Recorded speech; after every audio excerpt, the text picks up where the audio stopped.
بسم اللہ الرحمن الرحیم۔ پیارے ویورز، السلام علیکم ورحمۃ اللہ وبرکاتہ۔ آج ہم شروع کرنے لگے ہیں تجوید کورس۔ اس کورس میں ہم کیا سیکھیں گے؟ تجوید کی اہمیت، ضرورت، تجوید کے فوائد اور بھی بہت ساری دلچسپ چیزیں سیکھیں گے انشاءاللہ۔ اور یہ بالکل بھی مشکل نہیں ہوگا، بلکہ آپ کے لیے ایک ایسا آسان مرحلہ وار سکھایا جائے گا یہاں پر آپ کو انشاءاللہ کہ آپ خود سیکھیں گے اور آپ کی دلچسپی سیکھنے میں بڑھے گی مزید انشاءاللہ۔ تو آج ہم شروع کرنے لگے ہیں، لیکن اس سے پہلے میں ایک چھوٹی سی بات بتانا چاہتی ہوں کہ تجوید کا جو علم ہے، جب ہم اس علم کو حاصل کرتے ہیں اور اس کے بعد جب ہم اس کا نچوڑ، اس کا خلاصہ، اس کی سمری لکھتے ہیں، تو اس میں ہمارے سامنے 3 چیزیں اہم ہیں جو آتی ہیں۔ نمبر 1 آتا ہے اس میں علم المخارج، نمبر 2 علم الصفات، نمبر 3 علم الوقوف۔ یعنی پورے تجوید کا جو علم ہے اس کا نچوڑ یہ 3 چیزیں بنتی ہیں، ٹھیک ہے؟ تو ہم اس میں مخارج سیکھتے ہیں، صفات سیکھتے ہیں، وقف سیکھتے ہیں۔ اب مخارج کیا ہوتے ہیں؟ مخارج ہوتے ہیں الف سے لے کر یا تک 29 حروف تہجی ہیں۔ عربی کے یہ 29 حروف ہیں اور ان کے نکلنے کی جگہوں کا پہچان کرنا کہ یہ حروف کہاں سے کون سا حرف نکلتا ہے، یہ ہوتا ہے علم المخارج۔ علم الصفات کیا ہوتا ہے؟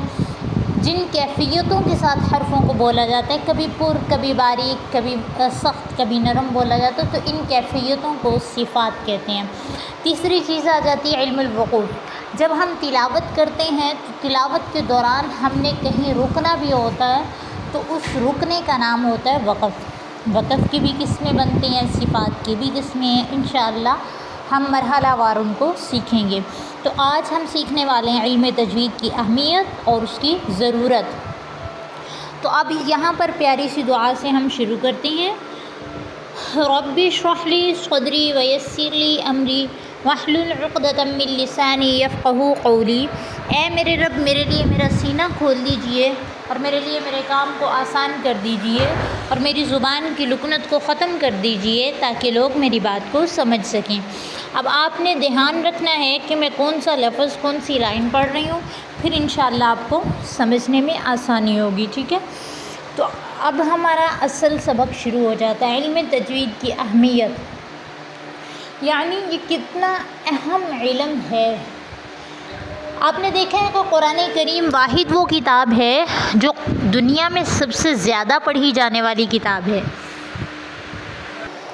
اور یہ وہ واحد کتاب ہے جو اتنے لمبے عرصے تک جوں کہ توں محفوظ رہی ہے، جیسے آئی ویسے کی ویسے محفوظ ہے، ٹھیک ہے؟ تو اس کی اہمیت کا اندازہ تو ہمیں اس سے ہی ہو جانا چاہیے کہ یہ قرآن کریم کتنی عظیم کتاب ہے۔ جتنی عظیم کتاب قرآن کریم ہے، اتنا ہی اہم، اتنا ہی عظیم کام ہے اس کو سیکھنا، ٹھیک ہے؟ تو آئیے اس کی اہمیت کو ذرا پڑھتے ہیں ہم، کتنا اہم ہے۔ اللہ تبارک و تعالیٰ کا ارشاد ہے وَرَتَّلْنَاهُ تَرْتِيلًا، جس کا ترجمہ ہے کہ ہم نے قرآن کریم کو ترتیل کے ساتھ اپنے رسول صلی اللہ علیہ وسلم کو پڑھ کر سنایا ہے۔ دوسری جگہ ارشاد فرمایا وَرَتِّلِ الْقُرْآنَ تَرْتِيلًا، قرآن مجید کو خوب ٹھہر ٹھہر کر اطمینان کے ساتھ پڑھو۔ اور تیسری جگہ کیا فرمایا وَقُرْآنًا فَرَقْنَاهُ لِتَقْرَأَهُ عَلَى النَّاسِ عَلَى مُكْثٍ، قرآن کریم کو ہم نے صاف اور واضح انداز میں ترتیل کے ساتھ اتارا تاکہ آپ اسے لوگوں کے سامنے ترتیل کے ساتھ پڑھ کر سنائیں۔ حضرت علی رضی اللہ عنہ سے ترتیل کے جب معنی پوچھے گئے تو آپ رضی اللہ عنہ نے فرمایا ترتیل حروف کو تجوید کے ساتھ ادا کرنا اور اوقاف میں ماہر ہونا، یعنی وقف کی جگہوں کا پہچاننا، اس کا نام ترتیل ہے۔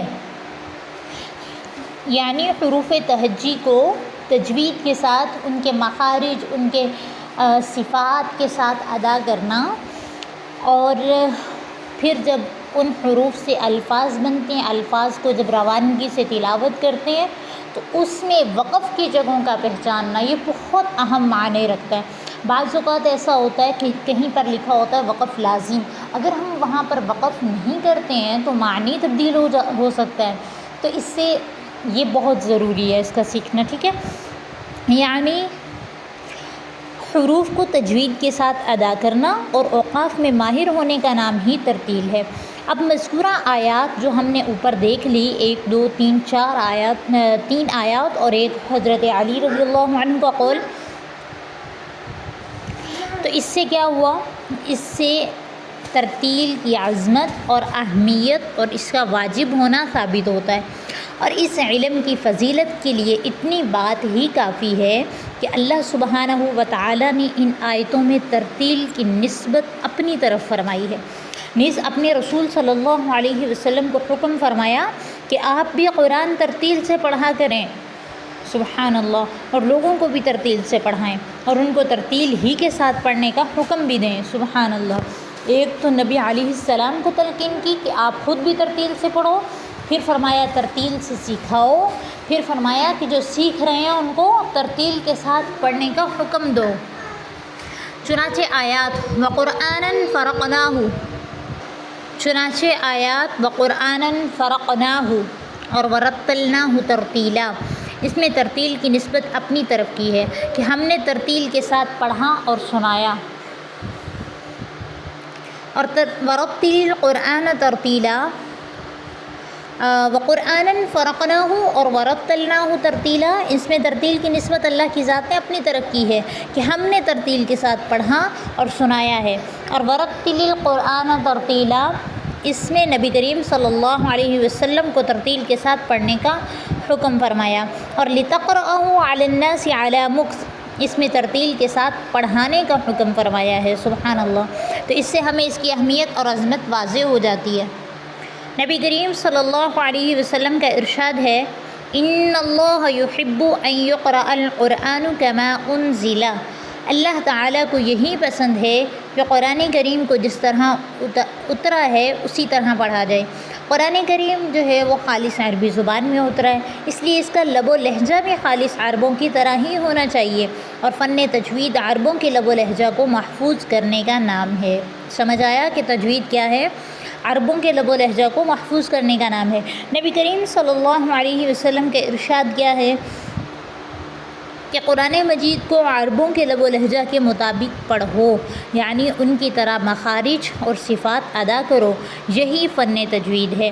قرآن مجید کو اچھی آواز سے پڑھو کیونکہ خوبصورت آواز سے قرآن کریم کے حسن میں اضافہ ہوتا ہے. سبحان اللہ. اب حقیقت کیا ہے؟ حقیقت یہ ہے کہ ہر زبان کا ایک لب و لہجہ ہوتا ہے. قرآن مجید جب تک عرب میں رہا اس کی ادا میں کوئی عیب اور بھونڈاپن نہیں آئے. پھر عرب سے نکل کر عجمیوں میں پہنچا تو انہوں نے اس کو اپنی زبانوں کے لب و لہجوں پر پڑھنا شروع کیا، جس سے قرآن حکیم کی عربیت مجروح ہوئی. اسی وقت سے علماء اسلام کو حروف کے مخارج اور صفات کی توضیح کی ضرورت پیش آئی. یعنی اس کی ضرورت کیوں پڑی، تجوید کی ضرورت کیوں پڑی، وہ یہاں پر ہم سمجھ رہے ہیں کہ جب عربیوں سے نکل کر عجمیوں میں یہ پہنچا تو انہوں نے اس کو اپنی زبانوں کے لب و لہجوں پر پڑھنا شروع کر دیا، جس سے قرآن حکیم کی عربیت جو تھی اس کو وہ مجروح ہو رہی تھی. تو اسی وقت علماء اسلام کو حروف کے مخارج اور صفات کی اس کی وضاحت کی ضرورت پیش آئی. ان قواعد کی پابندی شریعت اسلامیہ کی روشنی میں ضروری قرار دے دی گئی تاکہ دنیائے اسلام کے عامۃ المسلمین قرآن حکیم کی عربیت اور اس کے لب و لہجہ کو زیادہ سے زیادہ سنواریں.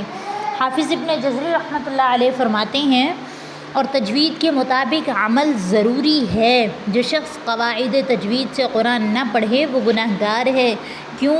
اس لیے کہ قرآن کو اللہ تعالیٰ نے تجوید ہی کے ساتھ نازل فرمایا اور اسی شان سے اللہ تعالیٰ سے یہ ہم تک پہنچا ہے.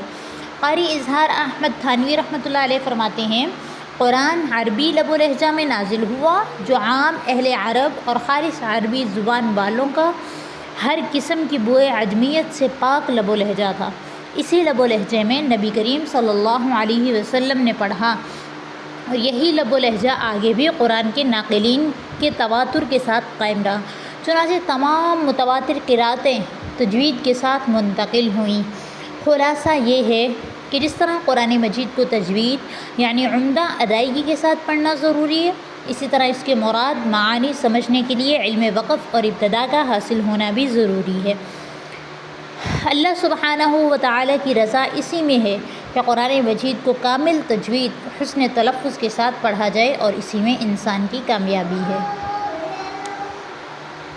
اب کچھ ابتدائی ہدایات ہیں، ان سے کیا مراد ہے؟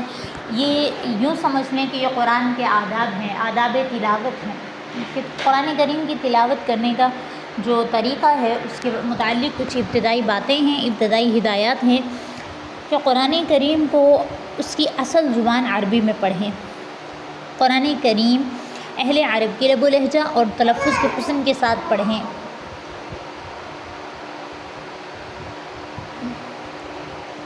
تلاوت کے آغاز میں اعوذ باللہ اور سورت کے شروع میں بسم اللہ الرحمن الرحیم پڑھیں، سوائے سورۃ توبہ کے۔ دوران تلاوت سورت شروع ہو جائے تو صرف بسم اللہ الرحمن الرحیم پڑھیں۔ دوران تلاوت کوئی دنیاوی بات نہ کریں۔ اگر کوئی بہت ضروری بات کرنی ہو تو قرآن کریم کو بند کریں اور دوبارہ تعوذ پڑھ کر تلاوت شروع کریں۔ دوران تلاوت ایک حرف کو دوسرے حرف سے نہ بدلیں، حرکات کو اتنا نہ کھینچیں کہ حروف بن جائیں۔ حروف مدہ کو مقدار پوری ایک الف کے برابر ادا کریں۔ حرکات و سکنات میں تبدیلی نہ کریں۔ پر حروف کو پر پڑھیں، باریک حروف کو باریک ادا کریں۔ تلاوت ٹھہر ٹھہر کر کریں، اگر ہو سکے تو ترجمہ سمجھ کر پڑھیں۔ قرآن کریم کو خوش آوازی سے پڑھیں، اس طرح قرآن مجید کے حسن میں اضافہ ہوتا ہے۔ تلاوت کے اختتام پر خیر و برکت کی اور قبولیت کے لیے دعا کریں۔ تلاوت قرآن مجید کے لیے اس بات کو یاد رکھنا انتہائی ضروری ہے کہ عربی زبان میں ہر حرف کی آواز جدا ہوتی ہے۔ اگر وہ آواز صحیح ادا نہ ہو تو معنی بدل جاتا ہے، جیسے ذلہ ذال کے ساتھ وہ ذلیل ہوا، ذلہ ذا کے ساتھ وہ پھسلا، ضلہ وہ گیا، ضلہ وہ گمراہ ہوا۔ ہر حرف کو صحیح آواز سے ادا کرنے کو تجوید کہتے ہیں۔ یہ دراصل رسول اللہ صلی اللہ علیہ وسلم کے لب و لہجہ کو محفوظ کرنے کا نام ہے۔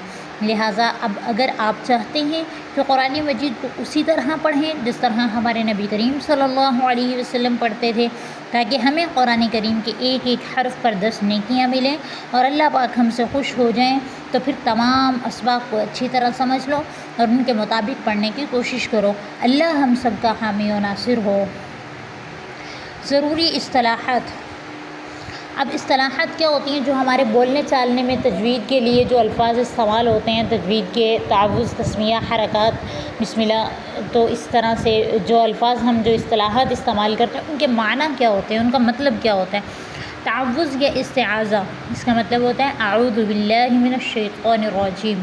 تسمیہ یا بسم اللہ، بسم اللہ الرحمن الرحیم۔ حروف ہجا یا تہجی، الف سے یا تک 29 حروف ہیں۔ حروف مقطعات، صورتوں کے شروع میں علیحدہ علیحدہ حروف۔ حرکات، زبر زیر پیش کو کہتے ہیں۔ متحرک، زبر زیر پیش والا حرف ہوتا ہے۔ فتحہ زبر کو کہتے ہیں۔ مفتوح، زبر والا حرف ہوتا ہے۔ کسرہ زیر کو کہتے ہیں۔ مکسور، زیر والا حرف کو کہتے ہیں۔ ضمہ پیش کو کہتے ہیں۔ مضموم، پیش والے حرف کو کہتے ہیں۔ سکون، جزم کو کہتے ہیں۔ ساکن، جزم والے حرف کو کہتے ہیں۔ تشدید، شد کو کہتے ہیں۔ مشدد، شد والے حرف کو کہتے ہیں۔ ماقبل، پہلا حرف۔ ما بعد، بعد والا حرف۔ وصل، ملانا۔ وصل کل، تمام کو ملانا۔ فصل، علیحدہ رکھنا۔ فصل کل، تمام کو علیحدہ رکھنا۔ وصل اول، فصل ثانی، پہلے کو دوسرے سے ملانا اور دوسرے کو تیسرے سے علیحدہ رکھنا۔ فصل اول، وصل ثانی، پہلے کو دوسرے سے علیحدہ رکھنا، دوسری کو تیسرے سے ملانا۔ لحن، لہجہ، غلطی۔ لحن جلی بڑی غلطی کو کہتے ہیں۔ لحن خفی چھوٹی غلطی کو کہتے ہیں۔ وقف، ٹھہرنا، سانس توڑ کر ٹھہرنا۔ سکتہ، ٹھہرنا، سانس نہ ٹوٹے۔ تفخیم، پر کر کے پڑھنا۔ ترقیق، باریک پڑھنا۔ مد، لمبا کر کے پڑھنا۔ ادغام، 2 حرف کو ایک کر کے پڑھنا۔ اخفا، چھپا کر پڑھنا۔ اظہار، ظاہر کر کے پڑھنے کو کہتے ہیں۔ اقلاب، بدل کر پڑھنے کو کہتے ہیں، یعنی نون کو میم سے بدل دینا۔ ابدال، ایک حرف کو دوسرے سے بدل دینے کو کہتے ہیں۔ تحقیق، صاف پڑھنے کو کہتے ہیں۔ تسہیل، سہل کر کے پڑھنے کو۔ حذف کو حروف کو نہ پڑھنے کو کہتے ہیں۔ غنہ، ناک میں آواز کا نام۔ اشباع یا صلہ الٹا پیش اور کھڑی زیر کی جو آواز ہوتی ہے اس کو اشباع کہتے ہیں. مقطوع علیحدہ علیحدہ حروف. موصول ملے ہوئے حروف. مرسوم رسم عثمانی میں موجود. امالہ مجہول پڑھنا. الف کو یا کی طرف، زبر کو زیر کی طرف مائل کر کے پڑھنا. اسکان آخری حرف کو ساکن کرنا، وقف کا نام ہے یہ، ٹھیک ہے. اشمام یہ بھی وقف کا نام ہے. ہونٹ گول کر کے پیش کا اشارہ کرنا. روم یہ بھی وقف کا نام ہے. آخری حرف کی حرکت کا کچھ حصہ ظاہر کرنا. اجتماع ساکنین دو ساکنوں کو اکٹھا کرنا. علی حدہ اپنی حدود میں قائم رہنا. علی غیر حدہ اپنی حدود سے تجاوز کرنا. تام مکمل، ناقص نامکمل ادھورا. مثلا ایک جیسے دو حروف متجانسین، ایک مخرج کے دو حروف متقاربین. قریب المخرج یعنی جن کا مخرج قریب قریب ہو. حرفی مقطعات میں ہو.